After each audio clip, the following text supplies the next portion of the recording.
닥쳐와도 그 살아계신 주님을 바라보며 이겨낼 수 있습니다. 주님은 우리에게 부활로서 소망을 안겨주고 이 세상에서 이길 수 있는 아버지 하나님 그 희망을 우리에게 붙잡으라고 요청하십니다. 오늘 부활주일 기념 감사 예배를 드려나온 모든 이들에게 이 부활의 소망이 임하게 주시옵소서. 강하고 담대하라, 내가 세상을 이겼노라. 내가 부활로서 이것을 너희에게 보여주었다는 그 음성이 오늘 아버지 하나님 이 자리에 모인 우리 모두의 마음에 새겨지게 해 주시옵소서. 예수님 이름으로 기도드립니다. 아멘.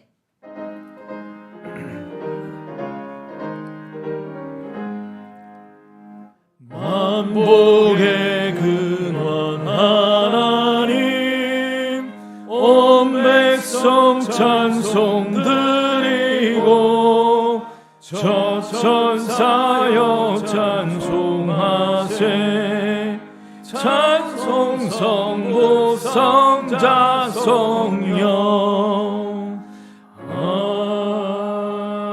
아멘. 주님 앞에서 우리 신앙을 고백하는 시간을 갖겠습니다.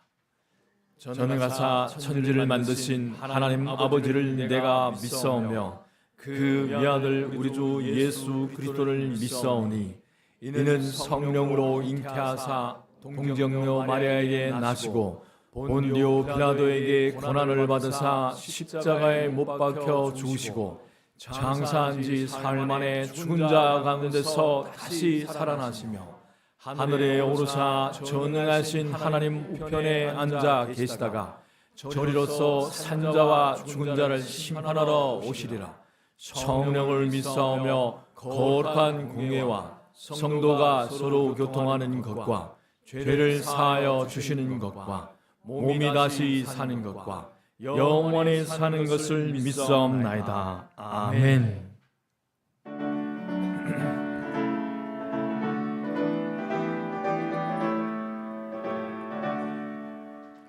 하늘에 가득 차 영광의 하나님, 온 땅에 충만한 존귀하신 하나님, 생명과 빛으로 지혜와 권능으로 언제나 우리를 지키시는 하나님, 성부와 성자와 성령 삼위의 하나님, 우리 예배를 받아주시옵소서.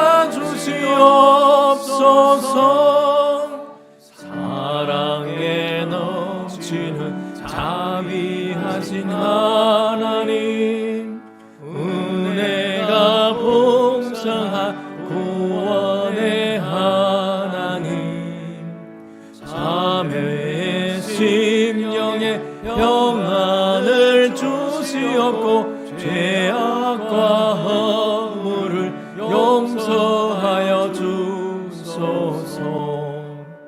찬송과 영광과 생명 구원의 하나님, 우리 예배를 받아주시옵소서. 연약한 심령을 굳게 세워주시고 우둔한 마음을 지혜롭게 하시고 주의 뜻 받들어 참되게 살아가며 주 말씀 따라서 용감하게 하소서. 권능과 지혜와 사랑 은혜의 하나님, 우리 예배를 받아주시옵소서. 주 앞에 나올 때 우리 맘 나는 힘되어 새 희망이 솟는다. 고난도 슬픔도 이기게 하시옵고 영원에 잇대어 살아가게 하소서. 우리의 사랑과 기쁨 생명의 하나님, 우리 예배를 받아주시옵소서. 아멘.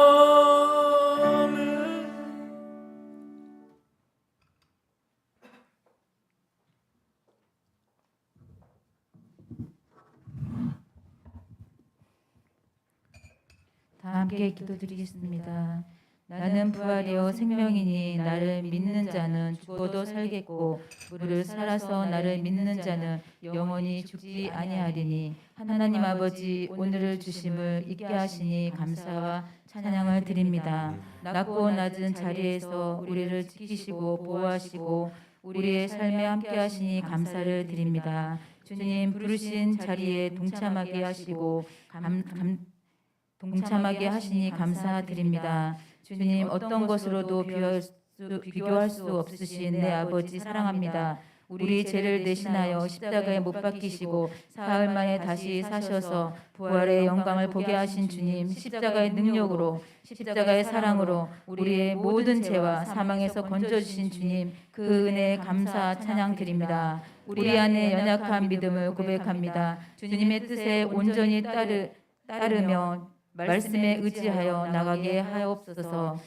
한 주간 뒤돌아볼 때 주님을 얼마나 묵상하며 갔는가. 24시간 바라본다 하면서도 나의 의가 드러나 내 생각으로 한 것, 주님 말씀에 얼만큼 순종했는가 돌아봅니다. 주님 이 시간 회개합니다. 우리는 예수로만 산다 하면서도 입술로만 고백했던 시간을 용서하여 주옵소서. 주님 말씀을 듣고 순종할 수 있도록 더욱 주님만 바라보게 하옵소서. 회개의 영을 부어 주옵소서. 저희의 모든 생각이 주님께 맡긴 바 되게 하시고 주님 안에서 참다운 자유를 누리는 삶을 되게 하여 주시옵소서. 주님 이 나라가 이 민족을 사랑해 주시니 감사드립니다. 더욱더 이 나라와 민족을 위해 기도하게 하옵소서. 주님 이 지역을 기도합니다. 상처와 고통으로 얼룩진 이곳을 주님 함께 하시니 감사드립니다. 우리의 힘으로 할 수 없고 주님 안에서 그들을 위해 중보하시는 주님, 그 안악한 마음을 죄로 매인 묶인 마음을 주님의 사랑으로 나오게 하옵소서. 우리의 삶에 주님의 사랑으로 이 지역을 섬기게 하시니 감사드립니다. 끝까지 주님 손에 이끌려 예수의 공동체, 사랑의 공동체가 되게 하옵소서. 주님 이곳에 세우신 전하는 교회를 사랑합니다. 이곳에 귀한 김철 목사님, 한주경 사모님으로 맡기시고 택해 주셔서 그 안에 저희를 부르심과 인도하신 주님을 찬양합니다. 우리 하나됨으로 더 커지고 돌파하는 성장되는 저희들 되게 하옵소서. 더 큰 발걸음이 되게 하옵소서. 재단에 세우신 귀한 목사님을 통해 주님의 음성을 듣게 하시고 깨어있는 신앙 삶이 되게 하옵소서. 처치 스쿨 1150 사랑의 마음과 귀한 말씀에 의지하며 생명을 살리는 도구가 되게 하옵소서. 오늘도 예배를 위해 섬기는 자녀들을 더 큰 은혜로 부어 주옵소서. 우리 예배를 받으실 주님, 신령과 진정으로 예배하게 하옵소서. 이 모든 말씀 우리를 사랑하시는 예수님의 이름으로 감사하며 기도드렸사옵나이다. 아멘.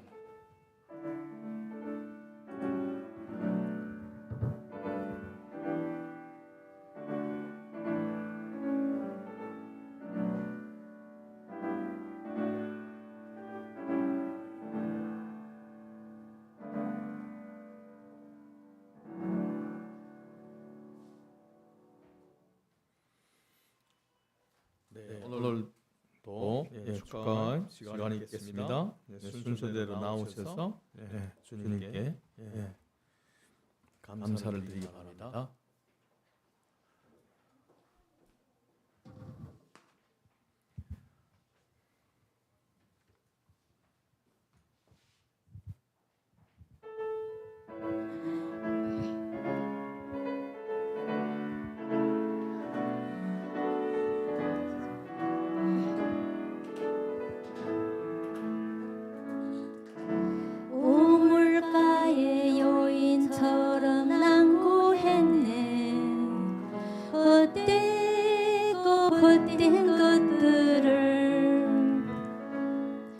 그때 주님 하신 말씀 내 심리와 생수를 마셔라. 많고 많은 사람들이 찾아섰네. 헛되고 헛된 것들을 주 안에 감추의 법에 세상 끝과 나 비길 수 없네. 주님 채우소서. 나의 잔을 높이 듭니다. 하늘 양식 내게 채워주소서. 넘치도록 채워주소서.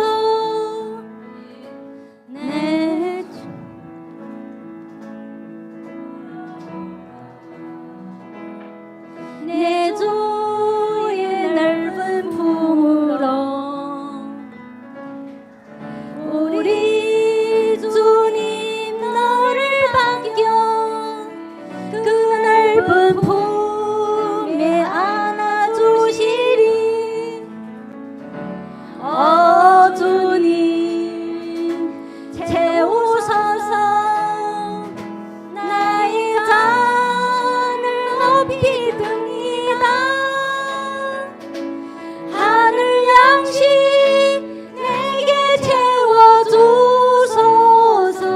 넘치도록 채워주소서. 아멘.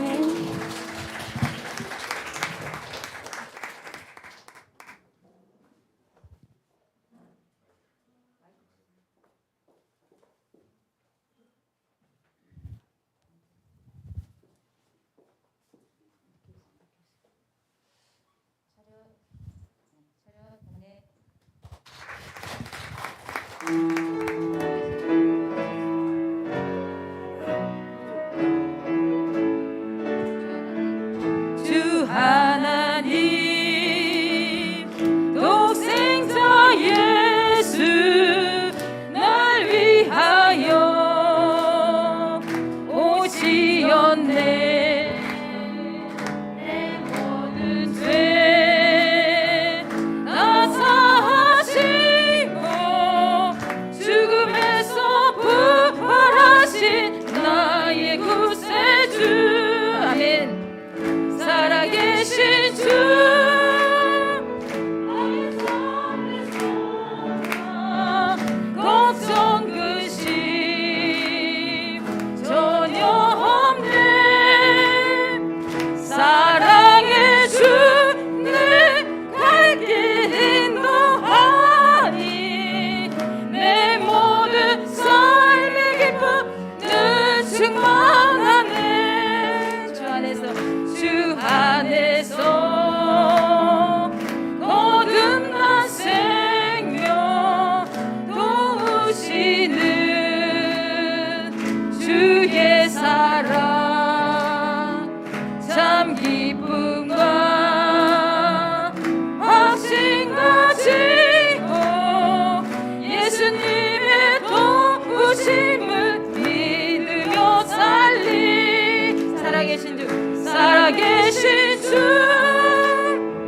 나의 삶의 소망 걱정 근심 전혀 없네. 사랑의 주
김하조 오영준 어린이 공개 있겠습니다.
우리 오영준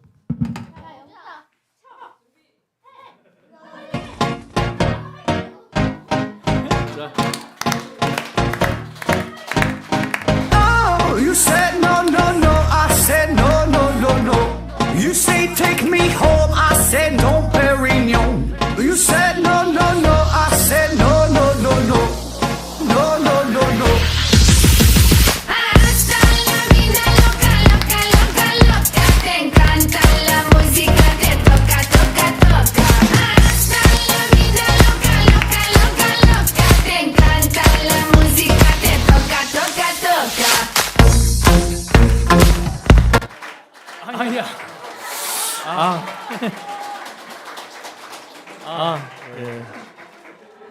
너무 아쉽게 끝나네요. 다음엔 좀 더 길게. 그렇게 하겠습니다. 자, 우리 백순동 선도님.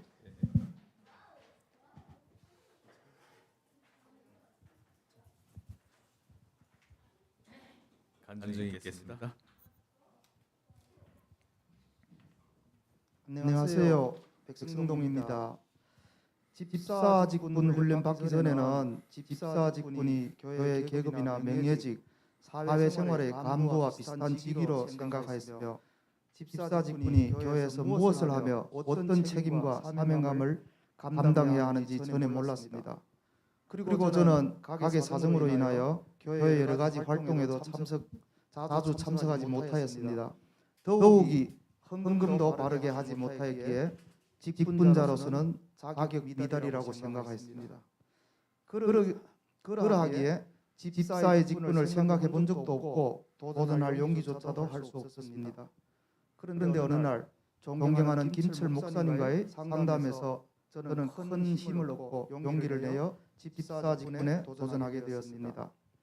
행복한 집사 훈련을 통하여 집사 직분은 교회의 계급이나 명예직이 아니라 집사란 한자로 잡을 집, 일사, 즉 집사는 주의 일을 잡아서 종처럼 섬기는 자라는 것을 알게 되었습니다. 종처럼 섬기려면 하나님께서 우리를 그토록 사랑하사 그의 외아들을 보내어 우리를 대신하여 죄를 짊어지고 십자가에서 돌아가신 예수님 그리고 3일 만에 부활하신 예수님에 대한 확고한 믿음을 갖고 그리스도인의 삶의 원동력인 성령 충만함과 지혜가 충만한 자여야 하며 성경적인 교회관을 정립하고 모든 것이 주께서 주셨으니 주님의 선한 청지기로 살아가야 함을 알게 되었습니다. 또한 집사는 주의 말씀을 전하는 목회자의 아름다운 협력자이며 덕스러운 언어로 교회 공동체를 세워가야 하고 교인들과의 관계 영성을 점검하고 건전한 성경적 사고력을 길러서 성경적인 기질을 개발해야 하며 아름다운 인격 관리자가 되어서 가정을 천국의 모델하우스로 교회 공동체를 하나님 나라를 건설하고 확장함에 이바지할 수 있는 그런 하나님께서 주신 가정과 교회 공동체를 만들어가야 한다는 것을 깨달았습니다. 집사 직분을 받은 후 하나님 나라를 건설함과 잃어버린 영혼들을 구원하는 하나님 역사에게 24시 예수님과 동행하면서 동참할 것을 다짐합니다. 예수님의 몸된 교회 공동체를 아름답게 가꾸어 나아가는데 항상 사명감을 갖고 성실하게 임하겠습니다. 마지막으로 저에게 집사 직분에 도전할 수 있도록 용기를 실어주시고 10주간 집사 훈련을 담당하신 김철 목사님께 진심으로 감사드립니다. 또한 함께 훈련을 받으면서 저희 개인적인 사연으로 지각해도 늘 배려해 주시고 기다려 주신 신미옥 집사님과 이슬매 집사님께도 감사드립니다. 모든 영광을 하나님께 돌리겠습니다. 감사합니다. 무릎 치우고 여기 앞에 서주시기 바랍니다. 네. 자, 보시고 보시고 대답해 주시면 되겠습니다. 지금부터 직분자 훈련을 수료하고 직분을 받게 될 분이 이름을 부르면 이 자리에 서주시기 바랍니다. 자, 문답 시간입니다. 성도님은 주님이 부르심을 받아 전하는 교회의 임원이 된 것을 감사하며 기쁜 마음으로 받아들여 충성을 다하겠습니까? 자, 성도님은 기독교 대한감리회의 교리와 장정을 준수하고 전하는 교회의 규례를 따르겠습니까? 성도님은 담임교육자의 목회에 힘내가며 교회 부흥을 위하여 최선을 다해 헌신하겠습니까? 네. 자, 함께 선서하는 시간을 갖겠습니다. 자, 하나 하면 읽어주시기 바랍니다. 네. 하나.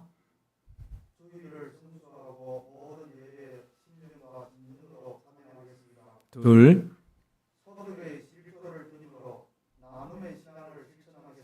셋. 말씀을 읽고 묵상하며 늘 기도에 힘쓰겠습니다. 넷. 경건한 생활로 성도의 모범이 되겠습니다.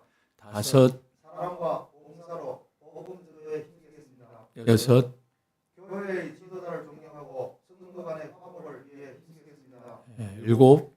교회의 덕을 세우며 규칙을 지키고 맡겨진 직분에 충실하겠습니다. 자, 백순동 성도님이 집사 직분 받는 것을 동의하시면 박수로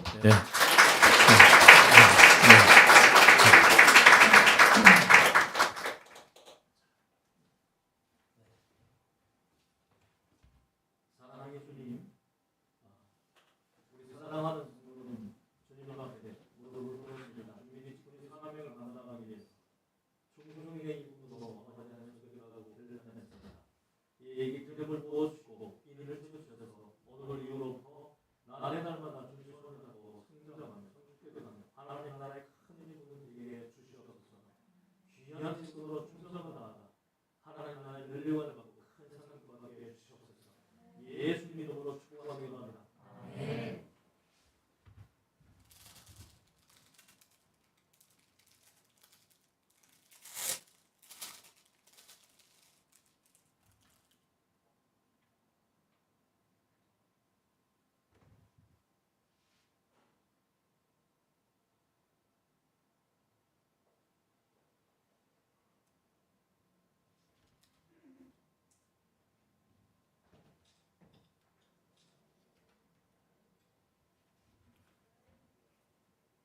집사 임명장. 이 사람은 당회에서 집사로 선출되고 장정에서 전환된 소유의 과정을 갖추기에 집사로 임명합니다. 주후 2013년 4월 9일 도쿄 대한감리회 중앙교회 성남장 전환교회 담임 목사 김철.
저기 동생 나와서 옆에서 네, 가족 같이 기념 촬영. 사모님 더 나오시고.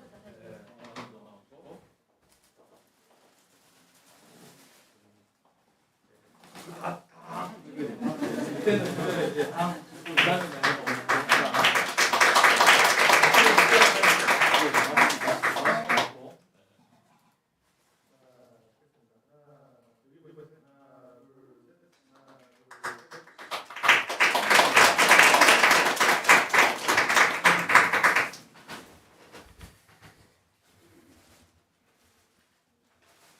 자, 제가 사실 고민도 해봤지만은 뭐 다른 분들 뭐 영상 이런 것보다는 제가 우리 백승동 성도님에게 사랑을 고백하는 것이 가장 의미가 있습니다. 왜냐하면 제가 담임이고 또 백승동 성도님은 저희 교회의 첫 제자훈련 수료자입니다. 누구보다도 어려운 환경에서 갈등과 모순 속에서 몸부림치며 걸어온 그 여정을 제가 누구보다 더 잘 알고 있기 때문입니다. 정말로 힘든 어려운 상황에서 삶의 현장에서 수많은 유혹과 미혹이 있는 현장에서 그래도 끝까지 포기하지 않고 예수님의 손을 놓지 않고 달려왔습니다. 그렇기 때문에 백승동 성도님이 그 집사의 직분은 그 어느 집사님의 직분보다도 더 무게가 있습니다. 진실하게 늘 자기가 바르지 못하면 그것을 어떤 형식적으로 받으려 하지 않았습니다. 진실하게 받으려 하는 그 모습이 주님 마음에 정말 하지 않았나 싶습니다. 그래서 제가 백승동 성도님을 위해서 기도하는데 주님께서 앞으로 주님 나라의 큰 일꾼 되도록 네가 계속 들어주고 이끌어주라 하는 마음을 줬습니다. 그래서 앞으로 우리 또 교회에 귀한 일꾼, 큰 일꾼 되어주기를 진심으로 부탁드립니다. 그 어떤 환경에서도 결코 어려움에서도 낙심하지 말고 예수님의 손을 꼭 잡고 우리 함께 예수님을 만나는 그날까지 흔들리지 말고 함께 나갑시다.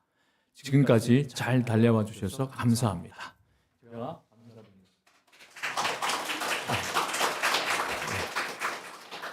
우리 말씀 보겠습니다. 요한복음 20장 1절에서 18절 말씀 우리가 함께 봉독하겠습니다. 주간의 첫날 이른 새벽에 막달리아 마리아가 무덤에 가서 보니 무덤 모기를 막은 돌이 이미 옮겨져 있었다.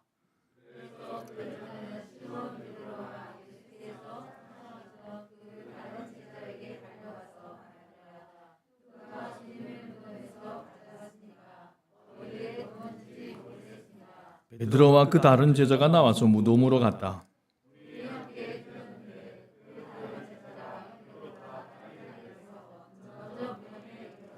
그런데 그는 몸을 굽혀서 삼배가 놓여 있는 것을 보았으나 안으로 들어가지는 않았다.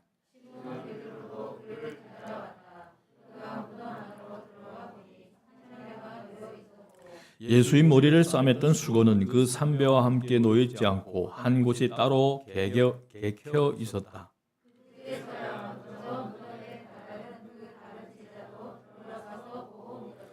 아직도 그들은 예수께서 죽은 사람들 가운데서 반드시 살아나야 한다는 성경 말씀을 깨닫지 못하였다.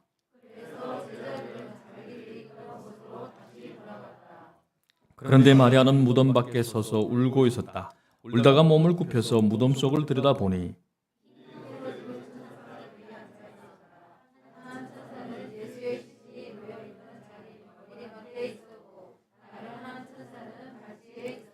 천사들이 마리아에게 말하였다. 여자여 왜 우느냐? 마리아가 대답하였다. 누가 우리 주님을 가져갔습니다. 어디에 두는지 모르겠습니다.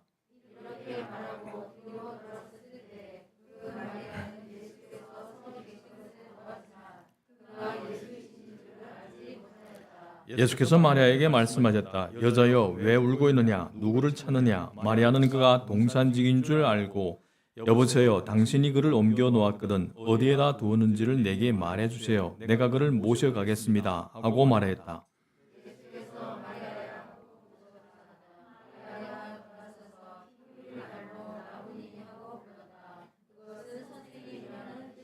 예수께서 마리아에게 말씀하셨다. 내게 손을 대지 마라. 내가 아직 아버지께로 올라가지 않았다. 이제 내 형제들에게로 가서 이르기를 내가 나의 아버지 곧 너희의 아버지 나의 하나님 곧 너희 하나님께로 올라간다고 말하여라. 막달랴 제자들에게 가서 자기가 주님을 보았다는 것과 주님께서 자기에게 이런 말씀을 하셨다는 것을 전하였다. 아멘. 네, 앉으시기 바랍니다.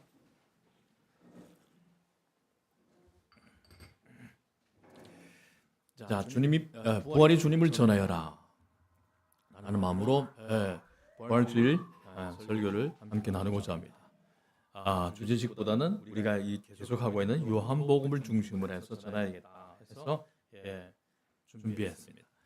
자, 죽음은 모든 인간이 피해갈 수 없는 것입니다. 때론 죽음은 우리에게 참혹하기까지 합니다. 죽음은 마치 모든 것을 수포로 만들고 한 존재를 완전히 지워버리는 일로 보이기도 합니다. 자, 그러므로 우리가 죽었다라는 말을 들으면 곧 모든 것이 끝났고 마감되었다, 더 이상 희망이 없다라는 말로 들립니다. 하지만 정말 인간에게 죽음이 없다면 어떻게 될까요? 여러분, 이 세상에 죽음이 없다면 어떻게 될까요? 자, 우리가 지금 보십시오. 삶이 부유해지고 여유가 있게 되고 인간의 수명이 연장되면 갈수록 아름다운 세상보다는 오히려 전쟁, 폭력, 살인 이러한 뉴스들이 더 들려옵니다. 만약 인간에게 죽음이 없다면 이 세상은 어떻게 될 건지에 대해 여러분 생각해 보신 적이 있으신가요? 자, 저는 죽음은 인간을 진정으로 인간답게 한다고 말하고 싶습니다.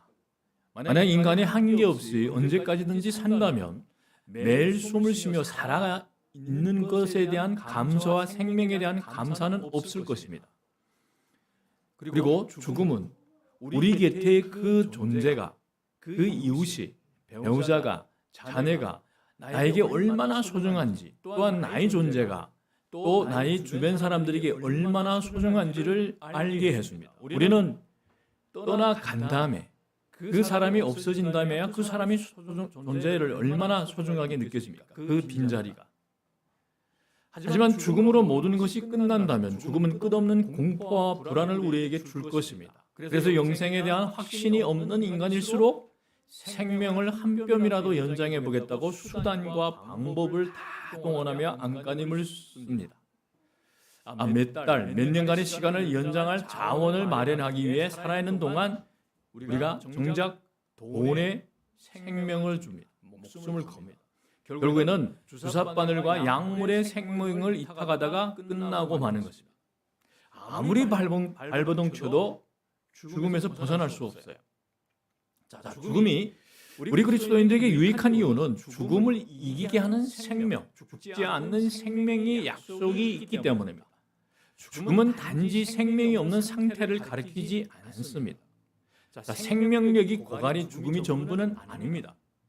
생명이 하나의 세력이듯이 죽음도 세력입니다. 육체의 생명을 이길 수 있는 세력이 죽음입니다. 하나님이 아담이 범죄 이후에 허락하신 세력입니다.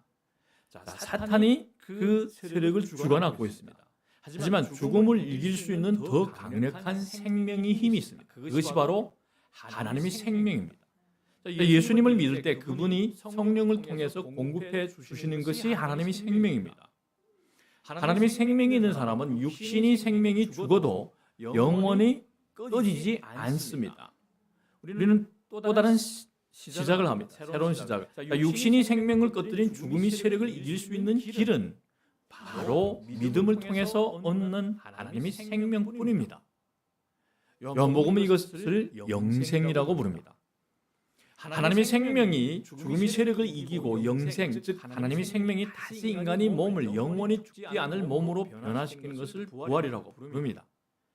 생명이 죽음을 이긴 사건이 부활입니다.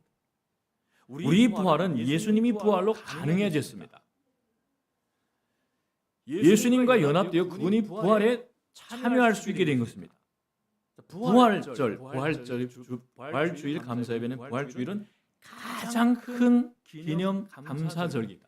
이때 내가 부활의 감사, 부활의 은혜와 축복을 누리고 있다면 마음껏 헌신합니다. 주님께 기쁘게. 왜냐하면 영원한 길을 열어주셨기 때문에. 자, 부활은 영이 눈이 뜨인 사람, 즉 영생의 사람들 향한 하나님의 자기 계시 방식이고 하나님의 소통 방식입니다. 영이 눈으로만 볼 수 있고 느낄 수 있는 존재 방식입니다. 20장은 예수님이 부활 장면을 담고 있습니다. 오늘 우리는 20장 1절에서부터 18절을 함께 살펴볼 것입니다. 모두 세 사람의 증인이 나오는데 크게는 두 부류입니다. 베드로와 예수께서 사랑하시는 제자, 아마 대부분 요한으로 추측하고 있습니다. 이 사람들은 다 예수님이 최측근 제자들입니다. 또 한 사람은 막달라 마리아입니다. 이 두 부류는 크게 대조됩니다. 한쪽은 남자, 한쪽은 여자. 한쪽은 12명의 사도 가운데 속해 있고 게다가 최측근입니다. 다른 한쪽은 귀신 들렸다가 고침을 받은 후 예수님을 따라다니면서 시중을 들었던 갈릴리 출신의 여인입니다. 하지만 이제 살펴보겠지만 하나님은 이 여인에게 예수님이 부활의 첫 증인이 되는 영예를 안겨주십니다. 자, 그럼 왜 12명의 제자 가운데서 한 사람을 택하지 않으시고 따라다니며 시중을 들던 이 여인에게 부활의 첫 증인이 되는 영예를 안겨주었을까요? 자, 이 마리아는 안식 후 첫날, 자, 오늘 우리가 보게 되면 부활주일입니다. 일요일 부활주일. 자, 부활, 왜 주일날 예배드리죠? 부활을 기념하기네. 예수님, 우리는 부활의 주님을 바라봅니다 하기 때문에 일요일날, 세상이 말하면 일요일날에 우리가 이 주일날에 주일을 정하고 드리는 겁니다. 주님이 부활을 바라보면서 주님이 부활한 날을 기념하기 위해서. 그래서 새벽에 무덤으로 달려갑니다. 무덤이 성에서 가까웠기 때문에 도착하는데 그리 오래 걸리지 않았을 것입니다. 자, 아직 동은 트지 않았습니다. 저자는 그 시각을 이렇게 묘사합니다. 1절을 보면 주간의 첫날 이른 새벽에 이랬습니다. 주간의 첫날 이른 새벽에 확대해 주세요. 장에 제가 자, 개역개정에는 안식 후 첫날 일찍이 아직 어두울 때 이렇게 했습니다. 자, 여기서 굳이 이른 새벽, 아직 어두울 때라고 기술한 이유는 단지 정확한 시각을 알려주고자 한 의도는 아닙니다. 이는 앞으로 등장할 막달리아 마리아나 두 여자의 영적 상태가 아직은 부활을 온전히 이해할 수 없을 만큼 부활의 주님을 알아보지 못할 만큼 어둡다는 것을 암시해 줍니다. 가룟 유다나 니고데모를 밤과 관련시켰던 것 같은 방식입니다. 니고데모도 밤에 찾아왔잖아요. 그만큼 영적으로 이렇게 무지하다는 거예요. 어두운 상태에 있다는 겁니다. 가룟 유다도 영적인 밤에 예수님을 붙잡으려는 그 사람들 데리고 왔어요. 이만큼 이제 부활하신 예수께서 그들이 영적 어둠을 깨뜨리시고 환히 밝혀주실 것을 암시합니다. 주간 후의 첫날, 안식 후 첫날은 창조의 시간으로 첫째 날입니다. 자, 안식일이 일곱째 날입니다. 자, 정확하게 하게 되면 토요일날 이단들은 토요일날 드려야 된다 이렇게 하잖아요. 근데 우리는 부활의 주님을 바라봅니다. 그들에게는 부활이 없어요. 근데 우리는 부활의 날에 예배를 드립니다. 부활이 우리에게 가장 큰 소망이기 때문입니다. 이는 부활이 새 창조의 첫날을 가져오는 사건임을 우리에게 말해줍니다. 갈릴리 막달리아 출신의 여인 마리아는 예수께서 자신에게서 귀신을 쫓아내신 일에 감사하며 그분을 따랐습니다. 그네가 안식 후 첫날 예수님이 무덤에 가장 먼저 당도합니다. 자, 우리가 늘 말하잖아요.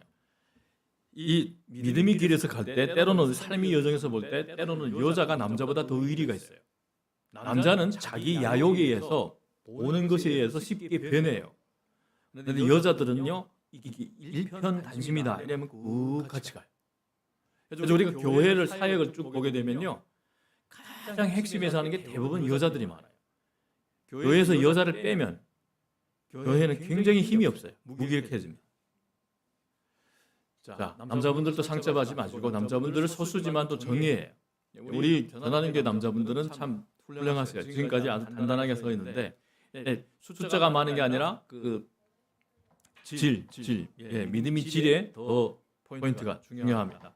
자, 그녀가 첫 안식 후 첫날 예수님이 무덤에 가장 먼저 당도합니다. 이건 굉장히 의미 있는 겁니다.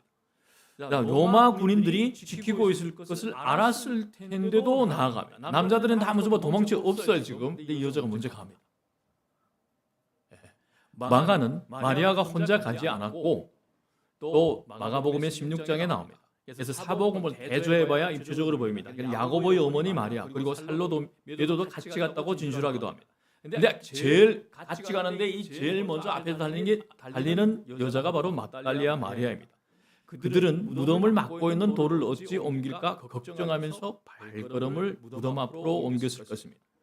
그런데 놀랍게도 무덤에 도착한 막달리아 마리아가 본 것은 열린 무덤이었습니다. 자, 무덤 오기를 막은 돌이 이미 옮겨져 있었습니다. 여자 셋이 옮기기에는 어림도 없이 큰 돌문이었습니다. 왜냐하면 그 당시에 이 돌문이 열려 있는 걸 보고 시신이 없는 걸 보고 이미 로마 군인들은 황급하게 그 상황을 보고하기 위해 자리를 떴을 것입니다.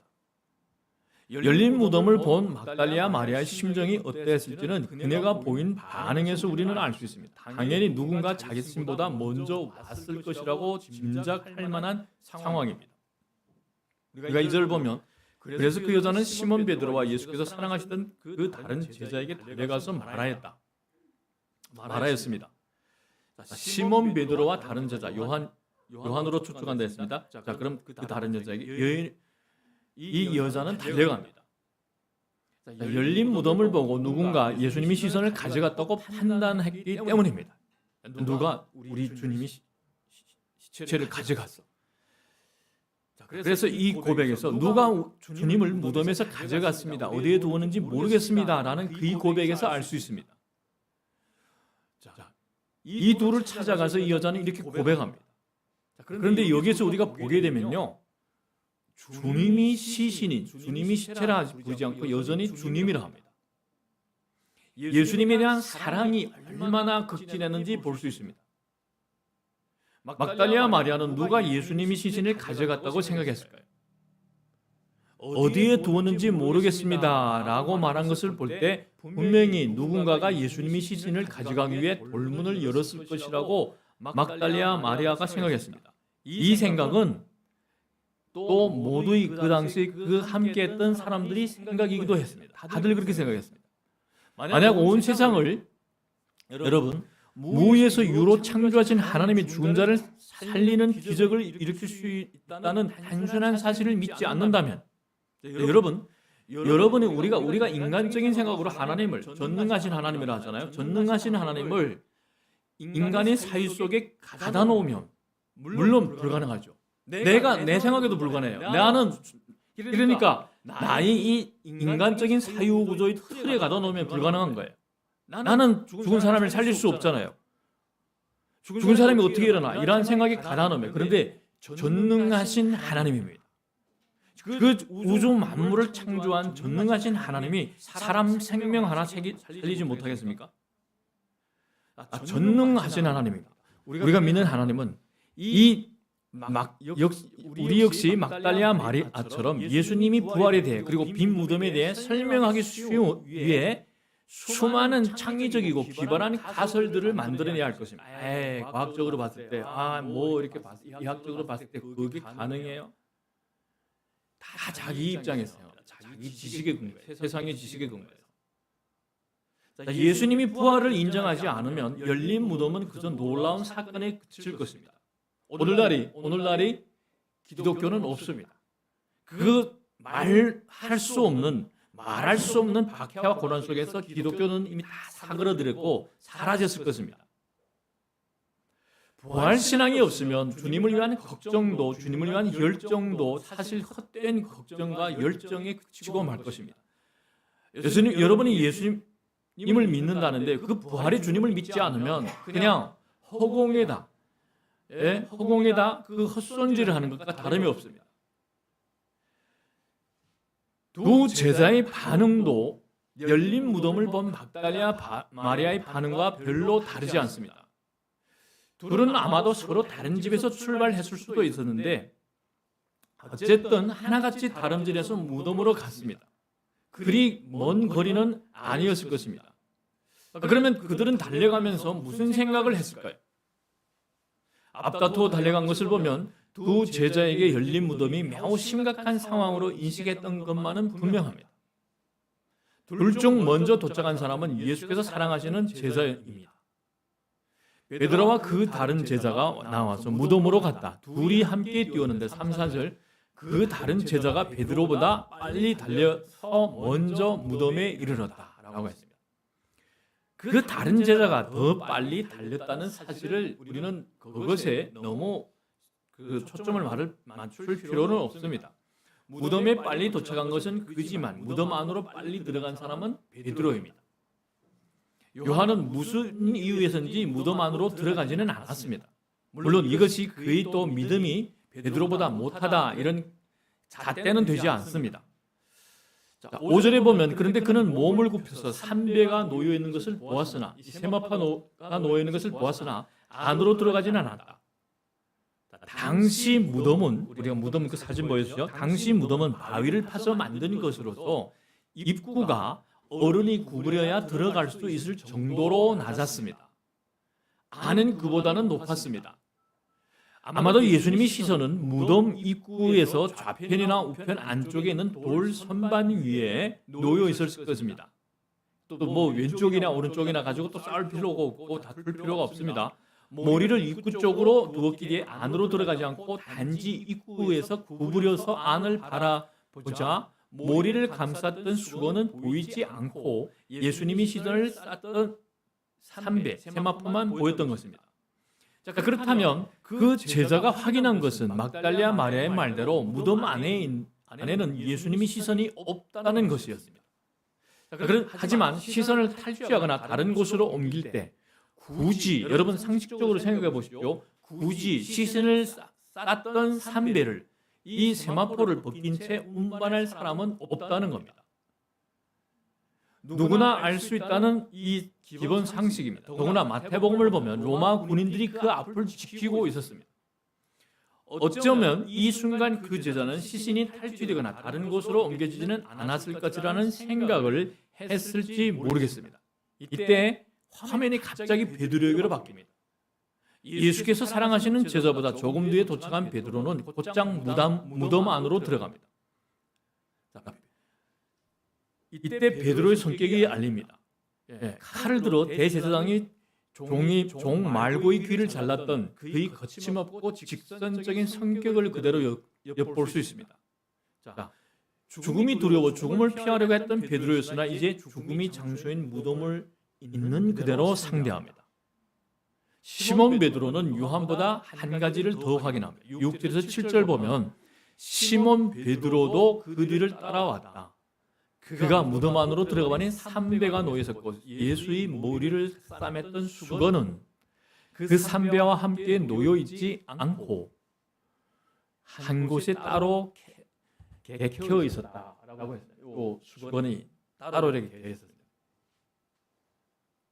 자, 삼배 이 세마포는 그 입구에서도 확인할 수 있었습니다. 문제는 이 수건입니다. 머리를 감쌌던 수건. 이 수건은 예수님이 시신 머리를 싸고 있었던 겁니다. 당시 풍습에 의하면 시신이 벌어지지 않게 이 시신이 입이 벌어지지 않게 수건으로 받침을 해서 정수리까지 이렇게 나선형으로 둘둘 감았습니다. 그런데 이 말씀은 수건에 대해서 직접 보지 않고서는 묘사할 수 없을 만큼 구체적으로 보고합니다. 여기에서 두 가지가 특이합니다. 첫째, 그 수건은 삼배와 함께 놓이지 않고 딴 곳에 놓여 있었습니다. 딴 곳에 놓여 있었기 때문에 입구에서는 보이지 않았던 겁니다. 수건이 이 삼배 안에 있지 않았던 겁니다. 마치 이 세마포에서 몸이 그대로 빠져나오는 몸이 그대로 빠져나오는 머리를 감싸겠던 수건을 얌전하게 따로 놓아둔 것처럼 묘사하고 있습니다. 이거는 인간적으로는 불가능한 겁니다. 둘째로 쌌던 대로 놓여 있었습니다. 원래 머리를 쌌던 모양대로 나선형으로 돌돌 말한 돌린 채로 놓여 있었다는 겁니다. 요거는 흉내낼 수 그거. 자,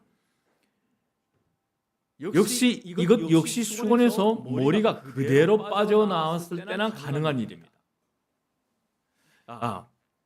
이거는 인간 스스로가 이걸 할 수 있는 게 아니라는 겁니다. 베드로가 무덤 안에 들어가서 확인해 보니 시신 탈취가 있었던 장소치고는 그것도 급하게 감행한 곳이로 하기에는 너무 가지런했습니다.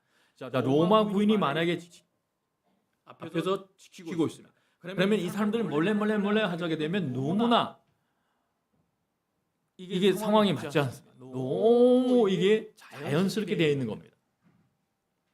없어진 것은 예수님이 몸뿐이었습니다. 빈 무덤뿐만 아니라 가지런한 삼배와 머리를 감싼 모양 그대로 남아있는 수건은 예수님이 부활을 증명하는 중요한 증거들입니다.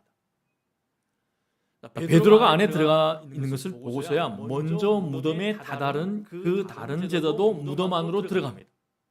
그 다른 제자 역시 삼배, 이 세마포는 물론이고 감싼 모양 그대로 놓여있는 수건을 보았습니다. 자, 저자는 그때 그 제자의 마음 변화를 이렇게 말합니다. 보고 믿었다. 8절 보고 믿었다. 자, 무엇을 믿었다는 것입니다. 자, 요한복음에 보게 되면요, 믿음이란 단어는 예수님과 관련되어 있다는 점을 생각할 때 예수님에 대한 이해에 어떤 변화가 있었다는 의미입니다. 믿음의 변화가 생겼다는 겁니다. 믿음의 변화가. 그렇다면 그가 예수님이 부활을 믿었을까요?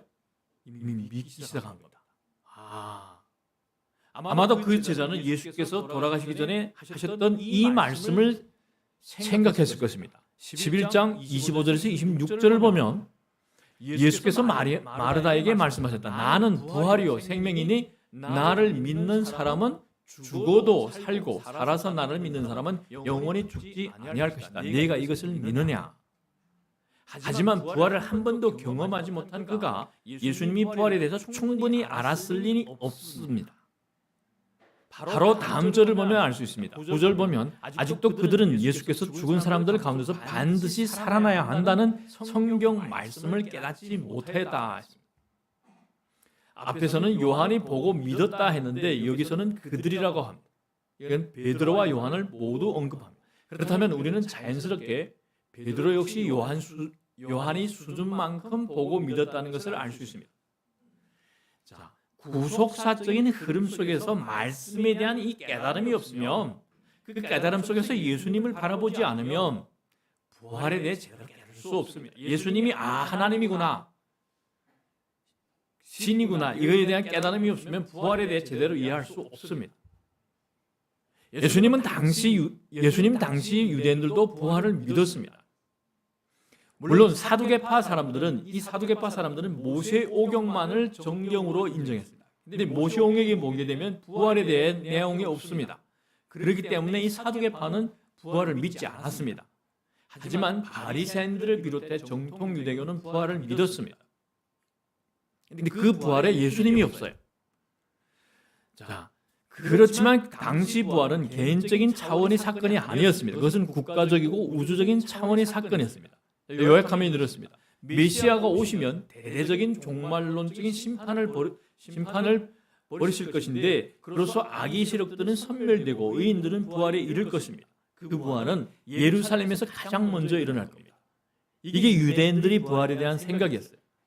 자, 그리고 부활과 함께 이전 세대는 끝나고 새로운 세대가 열립니다. 그런데 어떤 세대가 열리냐? 사도행전을 보면 제자들이 부활하신 예수님과 40일간 있으면서 하나님 나라에 대해 배웁니다. 그런데 수업을 다 들은 다음에 제자들은 예수님께 이런 질문을 던집니다. 주님께서 이스라엘에게 나라를 되찾아 주실 때가 바로 지금입니까? 예수님이, 부활하신 예수님이 가르치는 분들도 이렇게 생각해요. 왜냐하면 그 어릴 때부터 이 세뇌된 게 얼마나 이게 후유증이 큽니까? 왜냐하면 이 이스라엘 사람들이 가지고 있던 것은 이스라엘 나라의 회복이었습니다. 다윗이 영광이 회복되는 것이었습니다. 아주 군사적으로나 정치적으로 강대하는 그 다윗이 왕국의 회복이었습니다. 그런데 성경에서 말하는 예수님을 중심으로 하는 부활은 그 부활이 아닙니다. 유대인들이 부활에는 예수님이 빠져 있습니다. 그래서 지금도 그들은 그 메시아의 그 재림 계속 기다리고 있습니다. 부활은 제2 출애굽 창조를 가져올 사건입니다. 하지만 바리새인들과 제자들이 모르는 것이 있었습니다.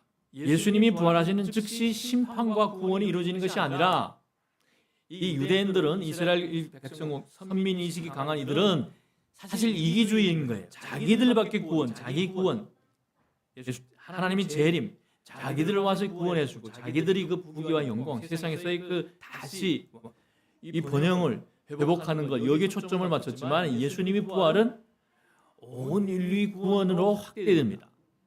그래서 예수님을 믿으면 먼저 영적인 부활이 먼저 이루어집니다. 하나님이 생명이 들어갑니다. 부활 생명이 들어갑니다. 여러분, 그러면 부활에 대한 소망이 생겨요. 나중에 예수님이 재림하실 때 몸이 부활까지 완성될 것이라는 사실이었습니다. 그것이 새하늘과 새 땅의 모습입니다. 두 제자는 여기까지는 몰랐습니다. 하지만 예수님이 부활했다는 사실만은 믿었습니다. 부활이 예수님을 직접 본 것은 아니지만 빈 무덤과 이 삼배와 수건을 보고 믿었습니다. 그런데 여기에 또 아주 아이러니한 상황이 보여집니다. 보고 믿었다라는 말이 나온 다음에 가장 유능한 두 제자 베드로와 다른 이 요한이 좀 전에 빈 무덤을 향해 달려왔던 것처럼 다른 제자들에게 달려가서 야 예수님이 부활했대 흥분해서 이야기하는 게 그런 말이 안 나와요. 10절에 보면 그래서 제자들은 자기들이 있던 곳으로 다시 돌아갔다라는 말로 끝나버립니다. 우리는 예수님이 부활이 얼마나 위대한 사건인지 잘 알고 있습니다. 이 부활 사건이 없다면 예수를 믿는다고 매일 여기에 모인 우리가 제일 세상에서 불쌍한 사람들이에요. 이 부활이 없다면요, 저부터 다 때려치우고 세상 아주 즐기면서 살 기껏 짧은 인생인데 왜 이렇게 흰머리 나면서 절제하며 살겠어요? 세월을 아끼며 열심히 돈 벌고 열심히 쓰면서 놀아야 되죠. 즐겨야 되죠. 한 번뿐인 인생. 근데 이게 부활은 가장 큰, 진짜 우리에게 가장 큰 소망을 주는 겁니다. 부활 소식은 복음 중에 복음입니다. 사도행전을 보면 사도들이 흩어져 목숨을 걸고 전한 것이 바로 부활의 복음입니다. 이 부활의 복음을 만나지 않았다면 그들은 그 고난과 말도 못할 고난과 박해를 견디면서 순교, 죽음의 길을 당당하게 걸어갈 수 없습니다. 여러분 생각해 보십시오. 여러분이라면 부활이 없는데 뭘 돌았다고, 도라이가 됐다고 그걸 그 길을 가겠습니까? 자, 십자가가 얼마나 위대한 하나님의 구원의 방법인지 입증한 사건이 바로 부활이기 때문입니다. 부활이 없는 십자가는 그저 객기 부린 유대 청년이 비극이고 허망한 메시아 놀이 최후일 뿐입니다. 그런데 두 제자는 그냥 각자 집으로 돌아갑니다. 그는 21장에서 고기잡이를 하고 있는 장면에 다시 등장합니다. 부활의 증거를 가지고 사람을 낚는 어부가 되어야 할 시간에 그들은 고기잡이를 하고 있습니다. 그때 예수께서 찾아오셔서 네가 나를 사랑하느냐 하고 3번이나 물으실 때 베드로는 비로소 자신이 지금 당장 해야 할 일이 무엇인지를 깨닫습니다. 한편 베드로의 모습은 열린 무덤을 보고서 제자들에게 막 달려간 막달리아 마리아 그리고 나중에 부활하신 예수님을 만난 후 즉시 제자들에게 가서 자기가 주님을 보았다고 라고 증가하는 막달리아 마리아와 대조되는 반응입니다. 원래는 제자들이 달아가 전해야 되는데 이 제자들은 그냥 부활한 것 같아, 부활했을 거야, 이 정도 반응을 보이고 자기 삶의 자리로 돌아갑니다. 근데 이 여자의 반응을 보십시오. 4장에서 나타난 그 사마리아 여인과 흡사하지 않습니까? 여기서 무엇을 알 수 있습니까? 빈 무덤과 세마포로 감싼 채 그대로 있는 수건을 확인하는 것만으로도 예수님이 부활을 충분히 이해할 수 없다는 점입니다. 그것들이 부활을 증명하는데 매우 효과적이고 명백한 역사적인 증거는 분명하지만 그것들만으로 충분한 믿음에 이르지 못한다는 겁니다. 그렇다면 두 제자가 충분해지려면 무엇이 필요합니까? 우리는 그것을 11절에서 더 18절에서 볼 수 있습니다. 이제 부활이 주님이 막달리아 마리아를 상대하시는 장면을 보면 진정한 부활 신앙을 갖기 위해 필요한 것이 무엇인지를 살필 것입니다.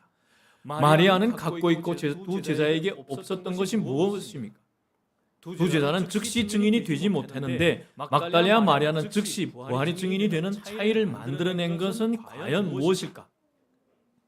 보고 믿은 두 제자의 믿음은 함께 부활의 증거를 보았던 막달리아 마리아에게조차 전혀 영향을 미치지 못했습니다.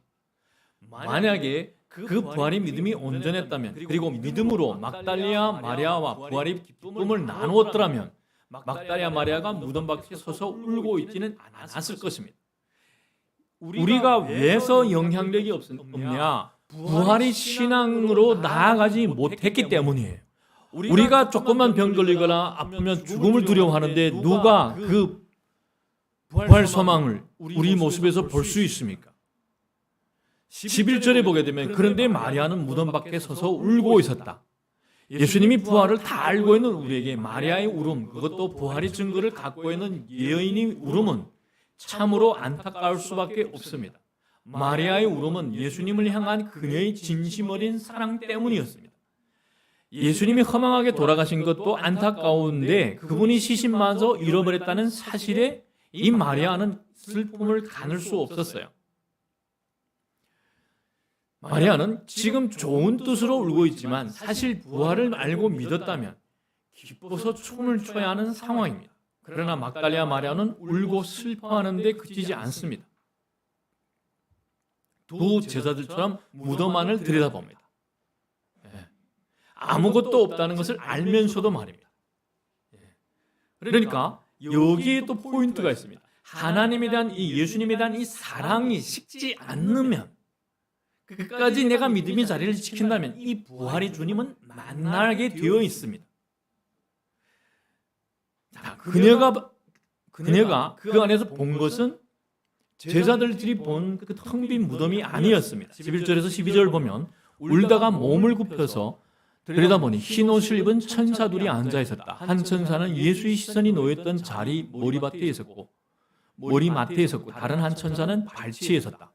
천사들이 등장으로 이제 더욱 확실해진 것은 예수님의 시선이 다른 사람들에 의해서 옮겨진 것이 아니라 하나님이 개입으로 사라졌다는 사실입니다. 두 제자가 이 세마포와 수건을 통해서 이 사실을 믿게 되었다면 막달리아 마리아는 천사들을 통해 믿게 된 겁니다. 이는 예수님이 니고데모와 사마리아 여인에게 각각 다른 방법으로 자신을 소개하셨던 것과 같은 방식입니다. 주님은 상대에게 맞게 소통하며 자신을 계시하십니다. 마리아는 놀랐을 것입니다. 가장 먼저 입을 뗄 수 없었을 것입니다. 자신이 제대로 보고 있는지 자기 눈을 의심했을 것입니다. 그래서 먼저 천사들이 마리아에게 말합니다. 여자여, 왜 우느냐? 놀랍게도 천사들은 먼저 예수께서 부활했다는 소식을 알려주지 않습니다. 천사들은 여인이 울지 말아야 할 일이 울고 있다는 것을 스스로 깨닫게 하려고 이 질문을 한 것입니다. 예수님이 부활을 알지 못하는 여인은 이렇게 대답합니다. 누가 우리 주님을 가져갔습니다. 어디에 두었는지 모르겠습니다. 마리아는 처음에 제자들이 전했을 때 나름대로 확신하고 있었던 추론을 여전히 믿고 있었습니다. 두 제자가 부족하나마 예수님이 부활을 믿기 시작하는 동안에 여인은 여전히 예수님의 시선을 누가 옮겼다고 생각하고 있었습니다. 누가 우리 주님을 가져갔습니다. 어디에 두었는지 모르겠습니다라는 여인이 말은 맞습니다. 하지만 여인은 모르고 있었습니다. 여인에게 믿음으로 나아갈 수 없게 하는 장애물은 무지였습니다. 이렇듯 성경에 대한 무지가, 성경 말씀의 무지가 우리 신앙을 더 앞으로 나가지 못하게 합니다. 무지가 만들어내는 것은 현실을 보면서 어떻습니까? 슬퍼하고 절망하는 겁니다. 그녀가 예수님이 하나님의 아들 메시아라는 사실만을 알았다면 그분이 운명이 사람들에 의해서 함부로 좌우되지 않을 것을 알았을 것입니다. 우리 인생에서 진짜 문제는 정말 알아야 할 것을 모르는 데 있습니다. 그것은 예수님을 모르는 문제입니다. 그래서 자꾸 헛된 힘을 쓰고 슬퍼해야 할 일에 슬퍼하지 않고 슬퍼하지도 않아도 되는 일 때문에 애간장을 녹이는 겁니다. 자, 부활의 주님을 부활절, 맥추감사절, 추수감사 이런 데 감사, 예수님에 대한 그러면 여러분 선곡도 앞으로 잘 생각하고 하십시오. 부활주일. 내가 부르고 싶은 게 부른 게 아니라 부활의 주님을 찬양해야 돼. 부활의 기쁨으로. 자, 이 사실을 누구보다 잘 알고 계시는 분이 예수님이십니다. 예수님을 알면, 예수님을 만나면, 예수님을 믿으면 비로소 충분한 믿음이 생깁니다. 그래서 이제 부활의 예수님은 자신을 마리아에게 나타냈습니다. 14절에 이렇게 말하고 뒤로 돌아섰을 때 그 마리아는 예수께서 서 계신 것을 보았지만 그가 예수인 줄은 알지 못하였다. 자, 성경적인 말씀 속에서 영의 눈이 열지 않으면 지금 여기 예수님이 서 계셔도 여러분 보지 못해요. 자, 인기척을 느끼는지 마리아는 뒤를 돌아봅니다. 입구 쪽을 봅니다. 그런데 거기에는 한 낯선 남자가 서 있었습니다. 자, 그녀가 본 사람은 분명히 예수님이신데 그녀의 눈에 보이는 사람은 한 낯선 남자입니다. 영의 눈이 열리지 않으면 예수님이 서 계셔도 낯선 남자입니다. 이것이 부활의 몸이 신비입니다. 부활의 몸은요, 분명 예수님이 몸이면서 동시에 더는 예전의 예수님이 몸이 아니기 때문입니다. 자, 따라서 그 몸은 보려고 애쓴다고 볼 수 있는 몸이 아니라 상대가 알아보도록 허용해 주셔야 볼 수 있는 몸입니다. 이것을 알아야 합니다. 예수님이 허락하지 않으면 보지 못해요. 그분은 신이에요. 예수님은 여인에게 볼 수 있는 영적인 눈이 있다고 믿으실 때 자신이 몸을 보도록 허용해 주실 것입니다. 믿음이 분량이 이르렀을 때, 자, 주님은 막달라 마리아에게 자신을 알아볼 수 있게 해주시기 전에 질문을 하십니다. 예수께서 마리아에게 말씀하셨습니다. 여자여 왜 울고 있느냐? 누구를 찾느냐? 천사들처럼 왜 우는지 또 누구를 찾는지 물으십니다. 알면서 물으십니다. 마리아는 대답합니다. 마리아는 그가 동산직인 줄 알고 여보세요, 당신이 그를 옮겨 놓았거든 어디에다 두었는지를 내게 말해주세요. 내가 그를 모셔가겠습니다 하고 말했습니다. 마리아에게 예수님은 동산지기로 보입니다. 여전히 마리아는 예수님을 알아보지 못합니다. 단지 날이 어둡기 때문이 아니라 영적인 눈이 어둡기 때문입니다. 마리아가 우는 이유도 예수님을 찾는 이유도 예수님 때문입니다. 이 마리아는요, 누가복음을 보면 재력이 있는 사람이 분명합니다. 아리마대 요셉을 연상하게 합니다. 시신을 옮겨 놓는 곳만 안다면 이제 자신이 모셔가서 안치하겠다고 말합니다. 얼마나 기특한 마음인지 모릅니다. 예수님은 이미 돌아가셨고 마리아 자신은 부활을 잘 알지도 못하는 상황인데도 그녀는 그 주님에 대한 사랑을 식히지 않습니다. 끝까지 최선을 다해서 섬깁니다. 예수님에 대해서 끝까지 사랑으로 의리가 있는 자가 결국은 예수님을 보게 되어 있는 거예요. 주님도 마리아의 그 순전한 마음을 읽으셨어요. 그리고 그 귀한 마음을 읽으시고 마리아를 불러주십니다. 마리아야. 자, 마리아가 생전했던 예수님이 그 음성입니다. 수없이 많은 사람이 그녀에게 마리아라고 불러주었지만 예수님처럼 불러준 사람은 아무도 없었습니다. 그것은 마리아의 모든 것을 가장 잘 아시면서 그녀의 있는 그대로를 사랑해 주시는 예수님이 부르심이기 때문입니다. 귀신 들렸던 그녀가 겪었던 고통, 외로움, 수치, 흘렸던 눈물, 모든 참담한 시간을 다 아시는 예수님, 그런 자신을 고쳐주신 예수님, 자유를 주신 예수님이십니다. 그리하여 마리아는 이제 남은 인생은 예수님이 사역을 수반하면서 살아도 좋겠다고 결심할 만큼 남은 재산을 예수님의 나라를 위해 다 써도 결코 허비가 아니라고 생각할 만큼 거듭나는 것입니다. 새 생명을 얻은 것입니다. 그때부터 예수님을 만나서 자유하게 된 데부터 마리아에게 예수님과 바꿀 수 있는 것은 아무것도 없게 되었습니다. 이런 사람이 결국에는 예수님, 부활의 주님을 만나는 거예요. 그런 사람을 불러주고. 그런데 예수님이 수치를 당하시면서 십자가의 고초를 겪고 돌아가셨을 때 마리아는 세상을 잃은 듯 했을 것입니다. 그래서 끝까지 그 곁을 지켰습니다. 그리고 예수님이 부르심을 끝내 듣습니다. 그래서 마리아가 히브리 말로 라브니 합니다. 선생님. 이 나이 선생님. 매우 친근하고 기쁨에 겨운 탄성에 가깝습니다. 마리아는 선한 목자 예수님이 자기 양을 부르시는 소리를 알아듣고 목자를 따르는 양이 되었습니다. 그녀는 보고 믿은 사람이 아니라 듣고 믿은 사람입니다. 마리아는 보통 사람, 동산지기를 보았습니다. 하지만 그 음성을 듣고는 예수님이신 것을 알아보았습니다. 우리에게 요구되는 믿음이 그것입니다. 예수님이 말씀을 듣고 반응하는 믿음이에요. 우리는 예수님께서 너 얘야 하는데 안 듣잖아요. 내가 듣고 싶은 음성만 들으려 하잖아요. 무지한 사랑으로 인한 마리아의 울음은 곧 기쁨과 한의로 바뀌었습니다. 그런데 그때 예수님으로부터 마리아에게 들려오는 소리는 잠시 우리를 당황하게 합니다. 17절에 예수께서 마리아에게 말씀하셨다. 내게 손을 대지 말아라. 내가 아직 아버지께로 올라가지 않았다. 자, 마리아는 너무 감격스러워 도무지 믿기지 않아 라브니 하고 선생님 하고 부르며 예수님께 다가가는데 예수님은 어찌 보면 이 육도문자로 보게 되면 너무 차가워요. 냉정 오지마 만지지마. 자, 그러면 왜 이런 말을 하셨을까? 근데 나중에 보게 되면 도마에게는 도마가 의심하니까 만지는 것을 허락합니다.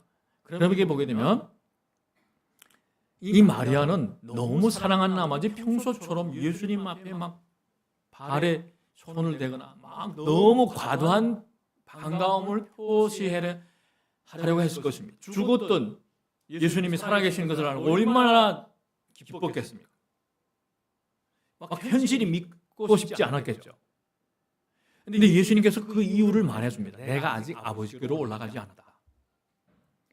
자, 주님은 그 후로 40일 동안 제자들과 함께 하셨습니다.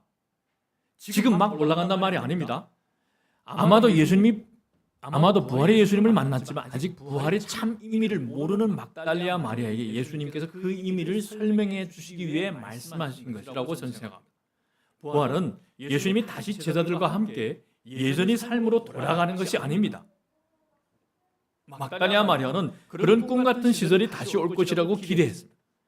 예전처럼 다시 예수님, 선생님을 모시면서 그렇게 행복한 나라를 보낼 수 있을 거다. 그러면서 예수님이 발을 붙들었습니다. 하지만 예수님이 부활은 죽기 전으로 돌아가시기 위한 부활이 아니라 아버지께로 올라가시기 위한 부활입니다.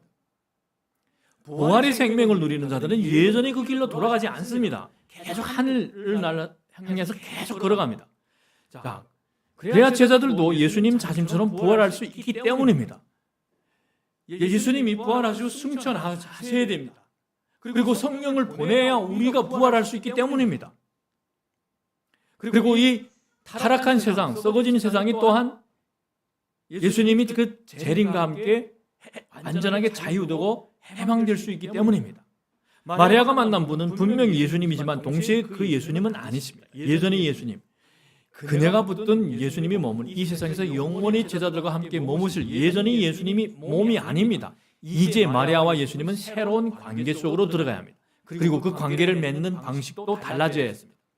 예수님은 더는 과거 같은 시공간이 제약을 받는 몸으로 계시지 않고 부활의 몸을 입으셨기 때문입니다. 그리고 다시 하나님 보좌 우편에 계시는 영광의 하나님이 되실 것이기 때문입니다. 나를 붙들지 말라는 예수님의 말씀은 예수님이 가셔야 할 길이 있고 막달리아 마리아가 가야 할 길이 있기 때문에 자신을 붙들고 있지만은 말라는 겁니다. 부활의 영광을 감상하는 데만 그치지 말고 예수님은 이제 막달리아 마리아가 예수님을 붙들고 있는 대신에 해야 할 일, 그녀가 보여야 할 진정한 예배, 부활을 경험하고 있는 믿는 자의 참된 반응이 무엇인지를 말씀하십니다. 17절을 보면 이제 내 형제들에게로 가서 이르기를 내가 나의 아버지 곧 너희 아버지 나의 하나님 곧 너희 하나님께로 올라간다고 말하여라. 전하여라. 막달리아 마리아가 해야 할 일은 전하는 일이었어요. 부활을 주님을 만난 자는 전해야 합니다. 그녀는 최초의 부활의 목격자일 뿐만 아니라 최초의 부활의 증인으로 부르심을 받은 겁니다. 지옥에 가는 사람들에게 예수 믿으세요. 부활합니다. 천국이 분명히 있습니다. 사도가 아닌 사람이 그것도 여인의 몸으로 그 영광을 받았습니다. 막달리아 마리아는 부활하신 예수님이 보내심을 받고 부활의 복음을 전하는 첫 증인이 되었습니다. 그래서 18절에 보면 막달리아 마리아는 제자들에게 가서 자기가 예수님을 보았다는 것과 주님께서 자기에게 이런 말씀을 하셨다는 것을 전하였다. 마리아는 사도들에게 향한 사도가 된 것입니다. 제자들에게 열린 무덤의 소식을 전하려고 달려갔던 막달리아 마리아 이야기로 시작했는데 이제 열린 무덤의 주인공이신 예수님이 부활과 그분이 하나님께로 가시는 소식을 전하기 위해 다시 제자들에게로 가는 막달리아의 이야기로 끝이 납니다. 이로써 막달리아 마리아는 다른 모든 제자를 제쳐놓고 오늘날 성도와 교회의 참된 모델로 제시된 것입니다. 끝까지 사랑하는 자는 부활의 주님을 만나고 부활의 주님을 만난 자는 전하는 자가 되는 거예요. 마리아는 더는 예수님을 이전의 방식으로 붙들 수 없었습니다. 더는 자신의 방식대로 생각대로 그분을 붙들 수 없습니다. 예수님이 가셔야 성령이 오십니다. 성령은 자유의 영이십니다. 우리 마음대로 조작하거나 부릴 수 없는 영이십니다. 따라서 나를 붙들지 말라는 예수님의 말씀은 나에 대한 모든 집착을 포기해라. 친숙과 안전을 생각하지 말라. 맹신하지 말라는 뜻입니다. 주님은 마리아에게 자신을 붙들어 여기에 머물러 있는 대신에 가라 말씀하셨습니다. 가서 본 것을 들은 것을 전하라. 믿음은 알고 있는 것을 알아보는 데 있지 않고 알지 못하는 것에 신뢰를 보내는 데 있습니다. 왜냐하면 내 상식으로는 이해 안 되지만 이것이 하나님의 말씀인 거예요. 살아난다면 살아나는 겁니다. 그런 자에게 부활이 임하는 겁니다. 제자들은 알지 못하는 것, 한 번도 경험하지 못한 부활의 현실 앞에서 도저히 부인할 수는 없었지만 그 부활의 소식을 한마디도 전하지 못하고 집으로 돌아갔어요. 하지만 막달리아 마리아는 알지 못하는 것, 바로 부활을 경험하고 믿었을 뿐만 아니라 전했습니다. 부활이 정말 우리에게 믿어지는 현실이라면, 아니 점점 현실이 되어 가면서 부활하신 예수님의 음성이 더 또렷하게 들릴 수 있도록 우리는 이전과는 전혀 다른 생각을 갖게 되고 전혀 다른 삶을 일구게 될 것입니다. 죽음이 전부인 듯 보이는 현실 앞에 굴복하지 말고 이미 시작된 부활의 삶을 살아내며 복음으로 타인을 살아내는 삶에 도전해 보시기를 주님 이름으로 축복합니다. 아멘.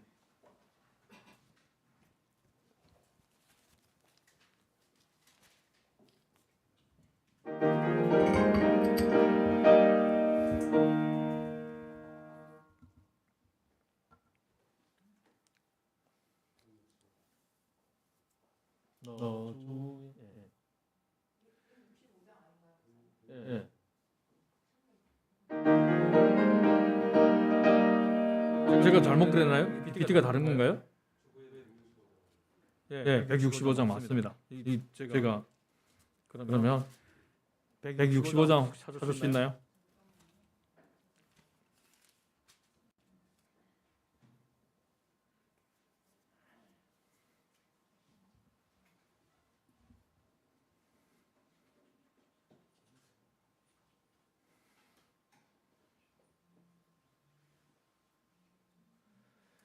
자, 일단 합시다. 165장 핸드폰 1절만 하겠습니다.